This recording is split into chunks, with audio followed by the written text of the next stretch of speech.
friends, and welcome back to the Sick Chick Hour, the space where we talk about life with chronic illness, but more importantly, life beyond it. I'm Jen Dunlea, and this is a special episode. Today is a milestone for me. It's been 1 full year since my second double lung transplant. 1 year of new breath, new struggles, and new strength. 1 year of learning how to exist in a body that's been through a lot.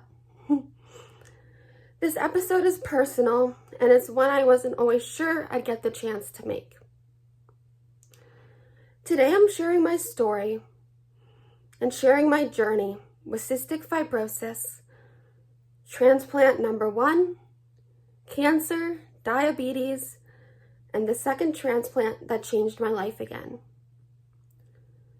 But I also want to talk about me, who I am outside the charts, outside the hospital walls, outside the illness. Because I am not just a body that's been through war. I'm a person, a friend, a daughter, a survivor. A woman who has rebuilt herself again and again and again. So whether you're here because you've been following my story or you're just joining me today, welcome. I was born with cystic fibrosis. It's a disease people often misunderstand. They think lungs and leave it at that. But cystic fibrosis touches everything. It's insidious. It touches and creeps into your lungs, your pancreas, your stomach, your digestion, your ability to absorb nutrients, and your immune system. It's like your body is constantly working overtime just to function, to breathe, and just to be. Growing up, I learned to adapt, to normalize hospital visits, PICC lines, enzymes with every meal. I became a pro at nebulizers, G-tubes, and IVs before I even hit puberty. But I also had a childhood, don't get me wrong. It wasn't just hospital gowns and oxygen tanks. I had laughter, dreams, hobbies, I danced, I joked. I spent time with my family like every kid does. CF taught me how to appreciate the small wins, like walking across a room without coughing, being able to eat what I wanted that day, and sometimes waking up and feeling okay. But it also taught me fear early. I knew the stats. I knew people with CF didn't always get to grow up. And even as a kid, that knowledge sat heavy. Still, I lived, I pushed through, because what's the alternative? You just live. By the time I was 13, my lungs were failing. Not failing someday in the future, but actively, visibly failing. Every breath felt like breathing through a straw. I felt like Mike Tyson was beating up my lungs with every breath. Every movement left me gasping, hungry for oxygen.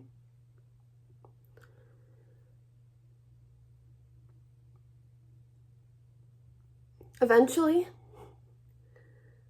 I was listed for my first double lung transplant, and fortunately, 3 months later, I got the call.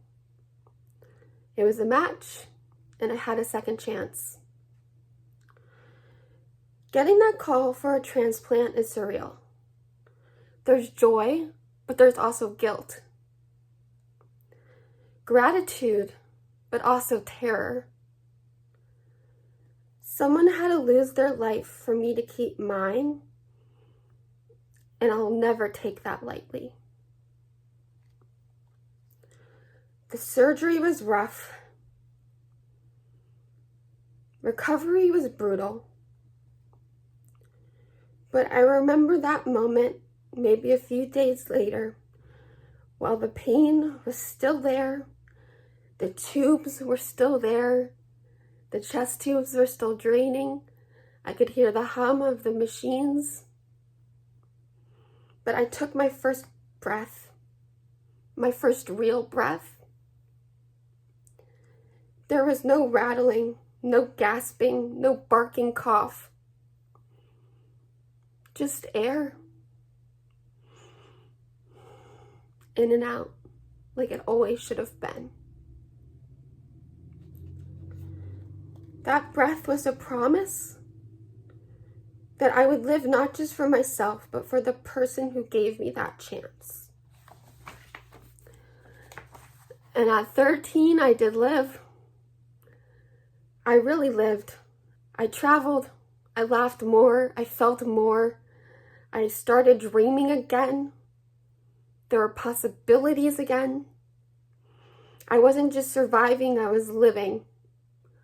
But chronic illness, CF, and transplant is tricky.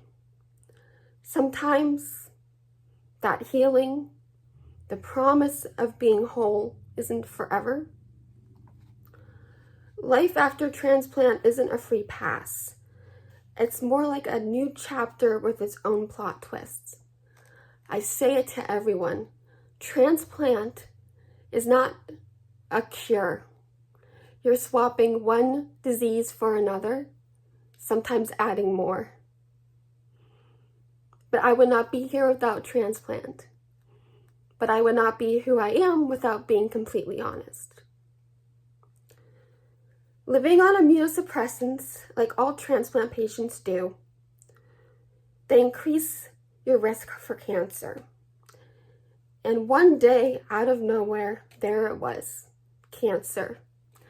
I had lived in a world of CF my whole life. Cancer wasn't a thought. I was already fighting another battle. I didn't think that there could be a transplant and then cancer. But it was another diagnosis and another fight. And if there's one thing about me, is that I put up a good fight. I just rebuilt my life, and suddenly I was being asked to start over again. The fear that came with that was different. Like I said, it wasn't about my lungs anymore. It was about me. What would my identity, my future be? And why was my body finding new ways to betray me? I was lucky that we fought it, and I have been in remission since. Knock on wood, jinx, jinx, jinx.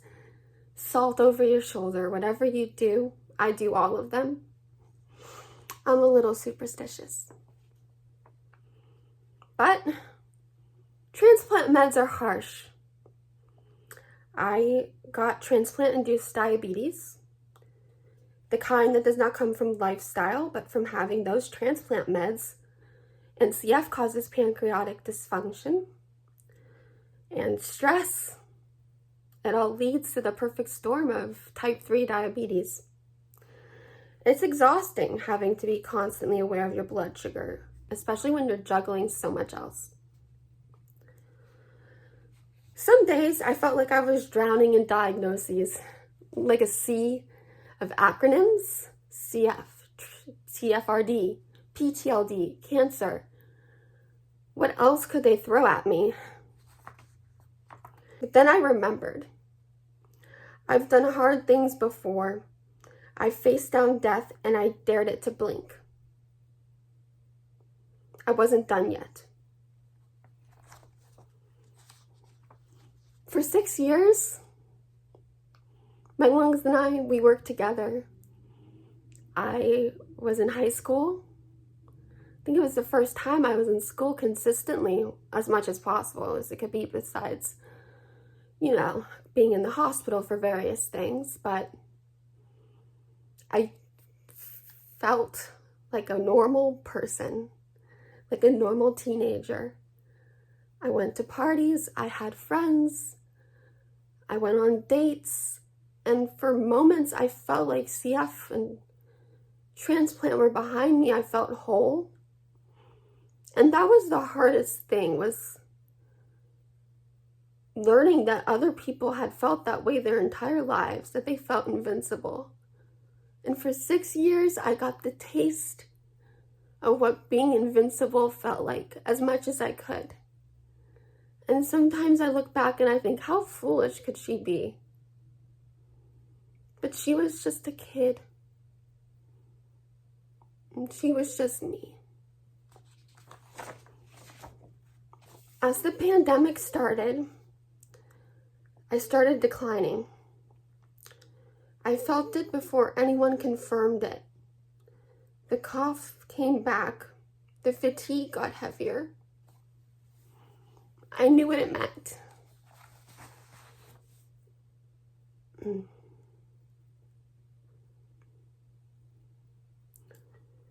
Chronic rejection is terrible. It felt like CF came back with a vengeance. I couldn't walk a few feet to the bathroom without having to sit down for 30 minutes before I got up again. We searched the entire country for a transplant center that would touch me because I was complicated. That took 4 years. So for 4 years, I stayed in the house. I immersed myself in knitting and spending time with my family.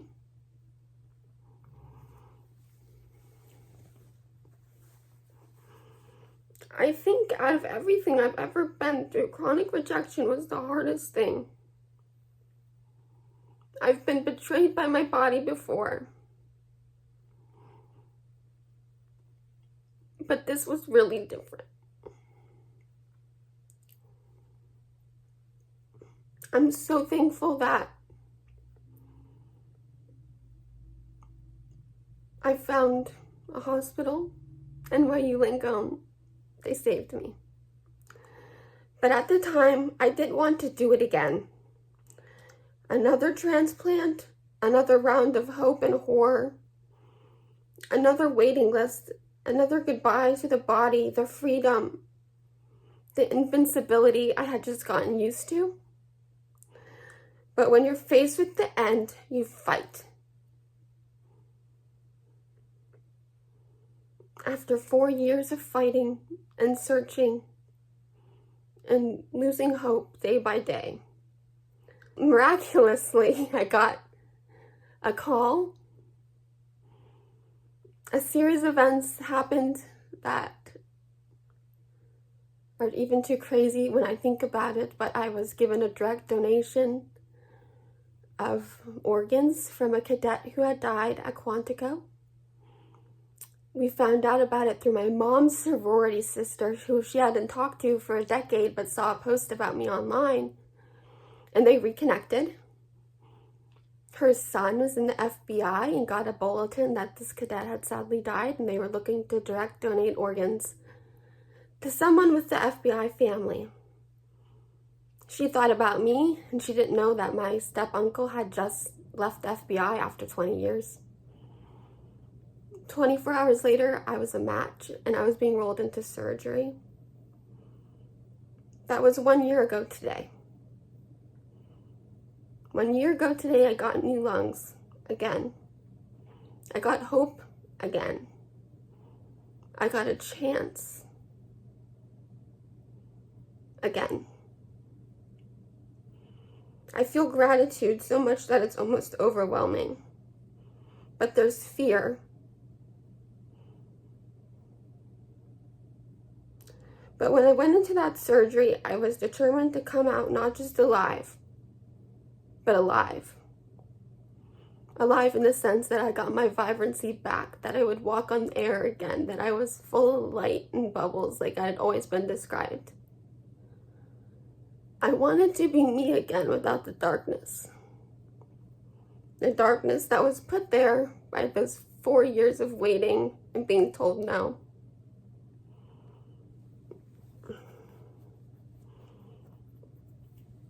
Recovery has been different this time. It's been harder. I'm now finally being able to do long walks without a wheelchair. I see friends without fear that I'm going to get sick. I see family. I spend quality time without gasping for air between sentences.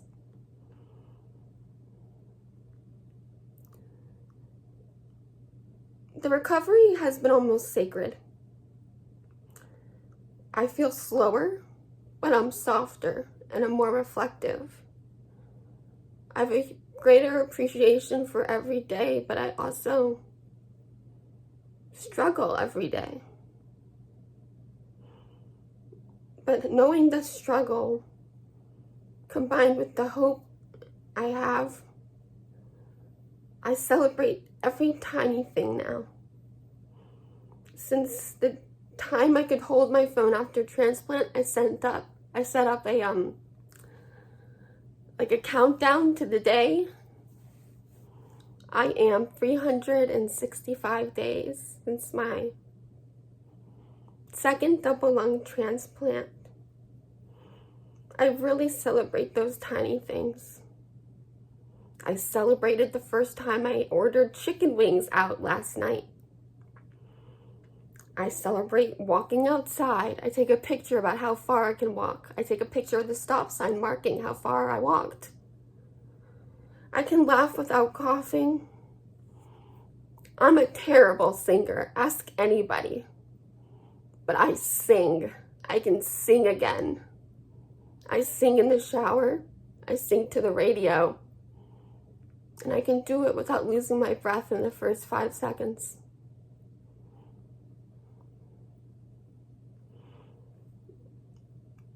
Some days I need to be on the couch because I'm exhausted. But posting online and creating this podcast has given me an outlet to that even on the days where I feel terrible, I can still do something positive. Something that makes me feel like me and something that helps. Because I have been helped. I am lucky. And I want to spread that with everyone that I know. Anyone that I meet or never meet, I want them to know you never give up hope, even when you're in the darkest place. And if sharing my story and being vulnerable can do that, then it's worth it. If you're watching this on YouTube, you can see my hair is curly. It's a little messy. I'm wearing a robe and I'm in a t-shirt. I wanted to be as raw and as vulnerable as I could be. It has been 1 year since my life-saving double lung transplant, my second double lung transplant. Even saying that doesn't feel real. I look at photos that was taken of me in the hospital and it doesn't feel real. But I look at my scar or I look at the FBI hats in my room.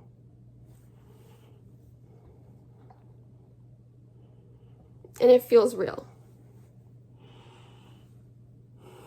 I take that deep breath. And that is what feels real. It grounds me. Now, I want to thank you for listening to me. And I want to bring on someone who has been with me through every hospital stay, every diagnosis, every high and low. My mom. She's been my anchor, my advocate, and my constant. So today, she's taking over the mic. She's going to ask me some questions, and I'm going to answer. So, without further ado, my mother, Laurel. Hey, Mom. Hi, sweetie. So you have some questions for me? Yes, I do. Okay. You ready? I think so. Jen, what do you remember most vividly about the day of your first transplant? Now, this was 10 years ago, age 13. The day, I have so many memories of the day.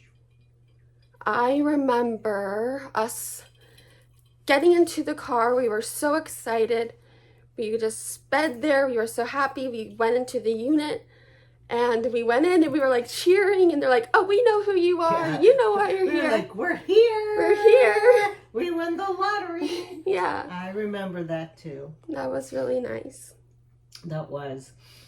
So tell me, what's something you wish people understood about living with cystic fibrosis? And maybe you can let the people know, I don't think most people know, do you still have CF in your lungs? So do you? Well, let's answer the first part. Okay. What I wish people knew most about CF is how isolating it is. Because people with CF cannot be within 6 feet of each other. So now that we have the internet and have our phones, we're able to communicate in a safe way. But before then, it was growing up, it was hard because I was not allowed near other CF people. And those are the people who, know exactly how you're feeling. And it's like, I can't be with those people. And it's so isolating.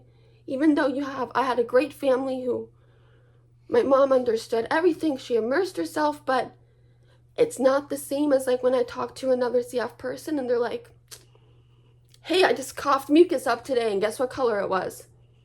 That's like a conversation that we can have with another CF person that's completely different than someone who doesn't have CF. Right. And I think that old rule of 6 feet apart really isn't applicable. I think you cannot be near each other at all because you both have different bacteria that's stuck in that mucus. Yeah, like a sticky lungs. spider web. Exactly. And you can give each other the bad infections. Exactly. Do you have any friends now with CF or who have had the same journey as you so you can bond with? I do have a good friend. She actually just had her second double lung transplant. She also has CF. And like I mentioned, talking with her, it's a conversation like I can have with no other. So, how do you stay motivated when it feels like everything is too heavy, so much you have to do? You have to stay organized, I would imagine, with your pills, with your everything you have to do, your doctor appointments. And this is your second time around, and this time as an adult. So how do I stay happy, or how do I stay motivated? How do you keep yourself motivated with so much to do? Well, stay motivated because you want to live. It's not like, I didn't send in that paper for school. I wasn't motivated. Oh no, I'm going to fail that paper. Oh, I didn't take my pills. I didn't take care of myself. Oh, this is a much bigger consequence. So that's like the goal always. You don't have a choice. There's no choice. I don't get a day off. I will never get a day off. It's not in your control. Yeah.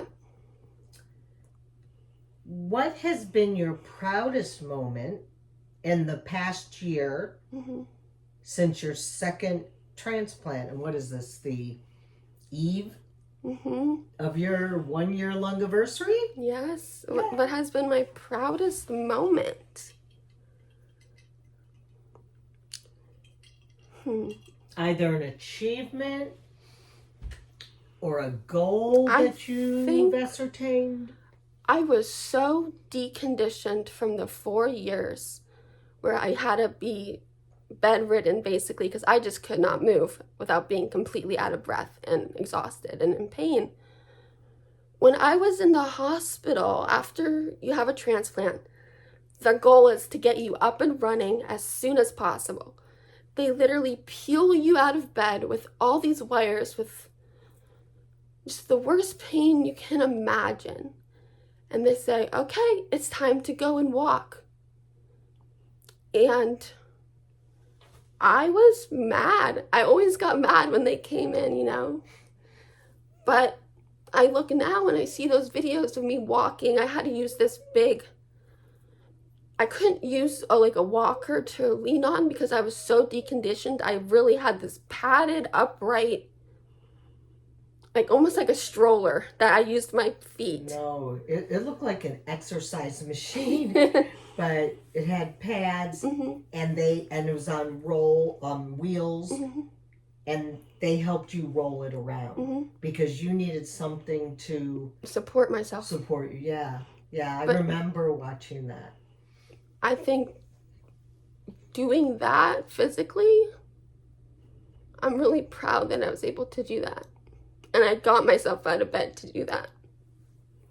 You should be. Because I don't know how you did it, to tell you the truth, after what you went through. But also, I'm proud of my ability to be very upfront about my mental health now.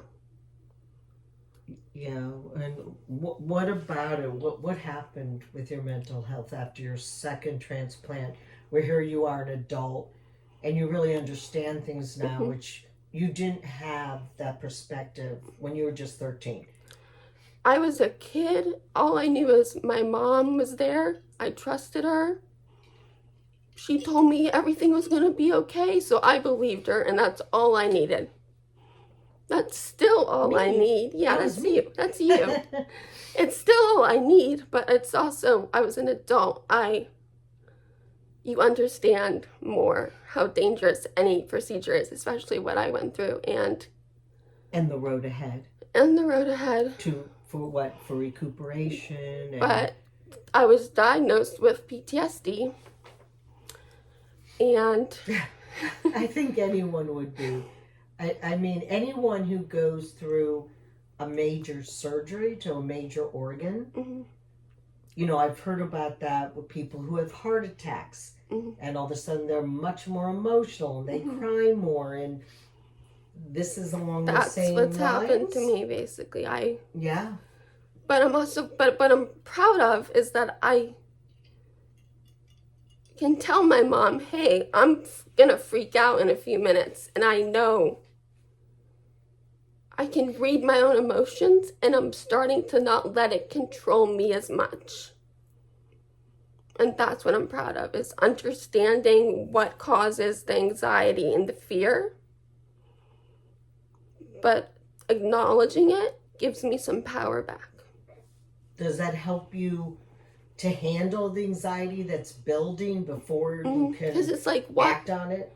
Because I feel like part of anxiety is like, why am I getting anxiety? But I know I'm getting anxiety because, Jen, you went through hell. This is what happens to people sometimes when they go through hell. And back. And back. Sweetie, you're gonna make me cry. To give it some more perspective, and there's so many people, unfortunately, out there suffering from cystic fibrosis or CF, or it's time and they need a double lung transplant. What would you say to them to help them through it, you know, to gain the perspective of everything that you had to go through? What could you tell them to motivate them and help them? When you need a transplant, you are getting a transplant because there is no other option. And you need to accept that. And even though that's the most painful thing to accept, you gotta accept it. And then you need to do your research of where is the best surgery center or clinic, like you transplant. Yeah, exactly. Lung transplant center. Lung transplant center. Because when you do your research and you have the knowledge, you get a little control back, because we lose so much control every day because we can't control so much. But if you can learn about stuff, if you can research meds, research doctors, research centers, you'll start to feel a little more secure. And if you find a team that you trust, that makes all the difference. You have to trust the people taking care of you. Yeah, but you know what? I think even more so, just going through this journey with you, um, it's just that you need someone to advocate for you, no Mm-hmm. matter your age. The whole thing is overwhelming. Yes, it It's is. like a whole new world of medicine and doctors and insurance, Mm-hmm. and you're in this big wheel, You are. red tape. And there are days you wake up and you just can't, you don't have it in you. So if you have a great support system, like my mom, she doesn't speak for me, but she can know what she's, how would you put it? You don't speak for me. I think we're symbiotic by this point, that You know what I I went can through. look at you and see how you're feeling. Mm-hmm. And when you're not feeling well, it's hard to advocate for It's yourself. the last thing Like you want to do. I've been in situations, and even recently Mm-hmm. with your second lung transplant, where a doctor was just not listening to you or reading the signs of your face, Mm-hmm. that it was enough Yeah. to stop and, I don't know, just exhale and start thinking about other options. Mm-hmm. You need to have someone that you trust that can just help. You can't do it on your own, especially when you don't feel well. It's impossible. Yeah, but they have to be educated. They would have had to gone through every step with you like I have, Mm-hmm. because I'm not a nurse, I'm not a doctor. Mm-hmm. I Could had be. no idea this medical world Mm-hmm. that laid ahead for us, and everything we had to navigate. Yeah, So we're a team. we are. Okay, but let's turn this around. It's going to be your 1 year anniversary, and we're going to celebrate. Mm-hmm. Um, let's think about joy. Okay. What brings you joy on your hardest days, the hardest times, which may not be more than a day? Mm-hmm. Well, I love to talk to my friends. They give me a little push. They make me happy. But there are some times where you just need to kind of shut down. And that would be me on the couch in my heat blanket, having like mac and cheese and watching a murder doc.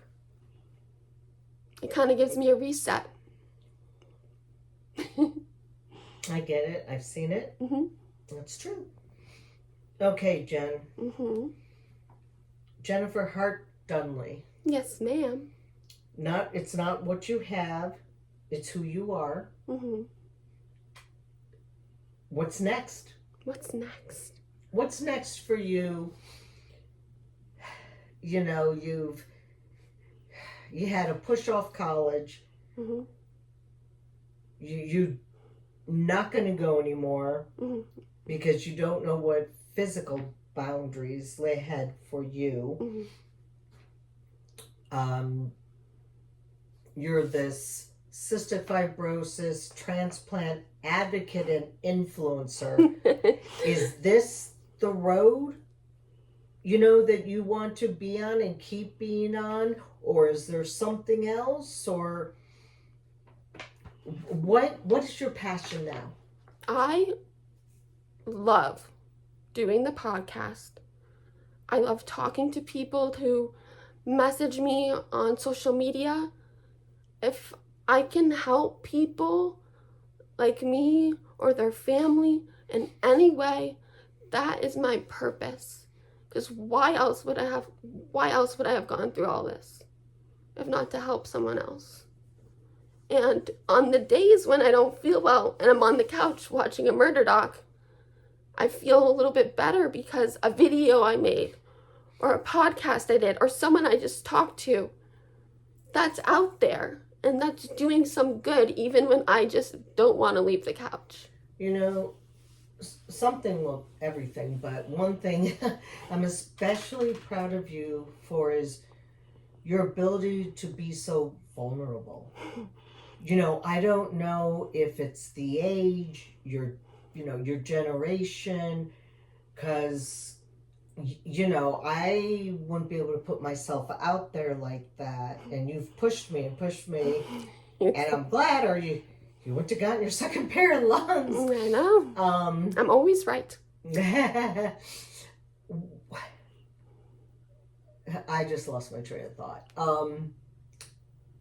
What was I asking you? How great I am, how I pushed you to do. No, your ability to be vulnerable.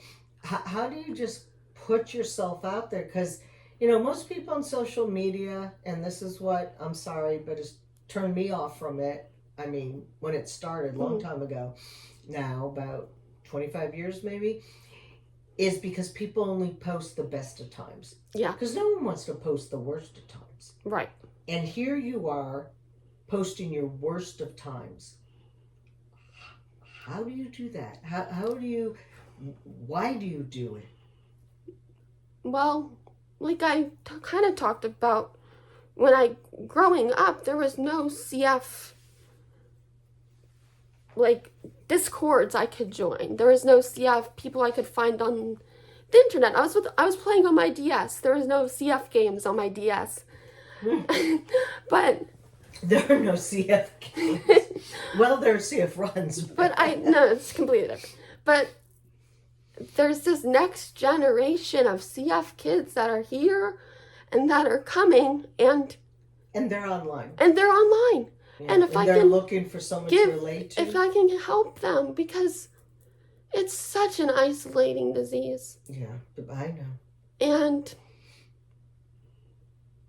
any chronic disease. I know they're going to go through it, and I know they're going to feel terrible, emotionally and physically. Mentally. And I don't want them to be afraid of that, because I used to think oh, I'm having a bad day. I'm ungrateful for my lungs. Why am I having a bad day when I'm so lucky? And that's not how I'm a person. That's just how people, I can't not be a person. I'm a person.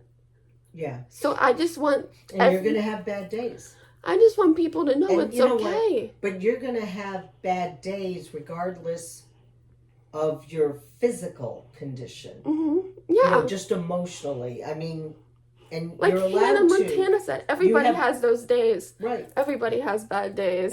I don't know the rest of the song. Well, and just think you have all the physical bad days on top of that. Yeah, it's so much. And no one should be going through it alone. And if I have to cry on the internet for someone to feel less alone, then I will do that. Because I'm not too bad of an ugly crier. I'm okay, right? You're a beautiful crier. Well, kudos to you.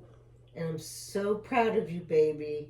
On the eve of your 1-year lung anniversary, I couldn't be prouder and so happy that you're here, you're well, and I get to share it with you. Thank you, Mom. I love you too. I love you more. Well, to close out,